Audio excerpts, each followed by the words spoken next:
Estamos en Los de Acá, un espacio de la Subsecretaría de Cultura de la provincia de Misiones para esta charla amena, si se quiere, un tanto informal con nuestros hacedores culturales. Hoy nos visita Caroso Sueta, gran músico, compositor, poeta, un trabajador cultural y además un gestor cultural.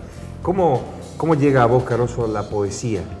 ¿De qué manera llega la poesía que está muy involucrada con tu canción? Bueno, la poesía me llega primero a través del fútbol, porque los años que yo jugaba al fútbol leía 2 revistas y había poetas impresionantes como Osvaldo Arrizona y otros poetas que publicaban cosas de fútbol en las revistas. Después me llega la poesía también a través de la escuela secundaria, porque los profesores nos motivaban mucho. Recuerdo en este momento a Nelly Amable. Acá vemos un cartelito que dice Sala Hugo Amable, que era su esposo, y Nelly era nuestra profesora de literatura.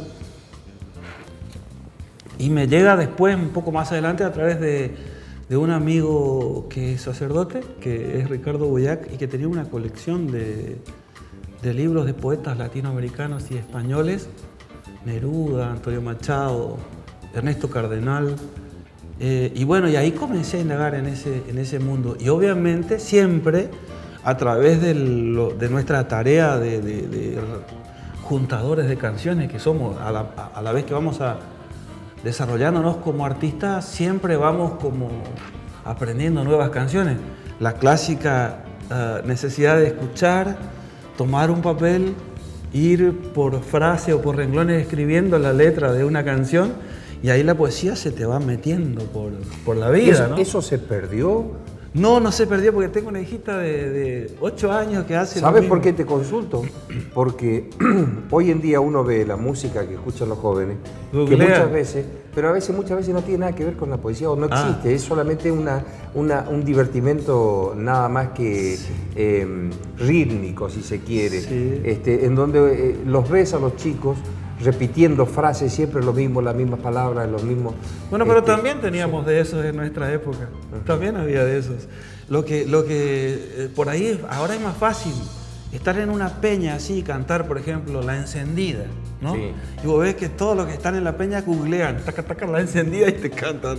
Sí. Voy pensando un delgado silbido, la amanecida, ¿no? Y se canta la letra leyendo el celular. Claro. Y antes teníamos que bajar la letra. Obviamente, eso es lo que cambió, pero te decía que nuestra hija con Nerina se llama Eva Luna, y hace unos días íbamos hacia Lem, y ella iba escribiendo atrás en el coche. Le iba poniendo la clásica pausa que usábamos antes en el cassette, y le iba poniendo pausa, y ella iba copiando los versos en un papelito. Yo a propósito no la llevo a ese ejercicio, porque obviamente está más fácil imprimir directamente la letra de una canción. Pero al está escribirla, bueno, se le mete como... exactamente, decíamos, se va metiendo el análisis de la palabra, digamos, y se te mete, ¿qué quiere decir esta frase? ¿Y por qué rima con esto? Y de esa manera, a nosotros los cantores, la poesía se nos mete, o por lo menos en esa época se nos metía por el ejercicio ese de tomar la letra, ¿no? E incluso me acuerdo de la dificultad que teníamos, ¿no? Que a veces no teníamos que memorizar lo que pasaban en la radio, y llamábamos a la radio para que vuelvan a pasar en algún momento, y estábamos expectantes de que vuelvan a pasar la canción para ver cómo terminaba la estrofa, ¿no es cierto? Sí. Bueno, y así se nos metía la poesía. E incluso, fíjate algo que a veces hago el análisis, ¿no? Se nos metía porque nos olvidábamos una partecita de la letra, y a veces la teníamos que imaginar. Y a veces la inventábamos porque no conocíamos algunos modismos o algunas palabras de música o canciones. Supongamos Rubén Blades, que tenía una manera muy particular de escribir, y personajes que no eran familiares a nosotros, y muchas veces le inventábamos la palabra que suene parecido. Exactamente, claro. ¿Cuáles eran tus referentes en la escuela secundaria, de cantores o de compositores o de poetas? Bueno, yo tuve muchos referentes, ¿no? Porque nosotros crecimos escuchando el folclore argentino, entonces había algunos cantores como Cafrune, por ejemplo, que grababa solo con la guitarra y cantaba, y que era causaba un impacto muy impresionante. Y además tuve la fortuna de estar sentado así en un programa de radio a centímetros de él y verlo cantar, teniendo 9 o 10 años. Entonces son cosas que te golpean mucho ya en la primera infancia. Y después en la familia, ¿no? Un tío mío que se llama Luis Rosa, que tocaba la guitarra y cantaba. Y cuando comencé a tocar me empezaron a invitar otros cantores del pueblo. Para mí Eduardo Sánchez es una figura muy importante en cuanto a los primeros años de mi experiencia de músico.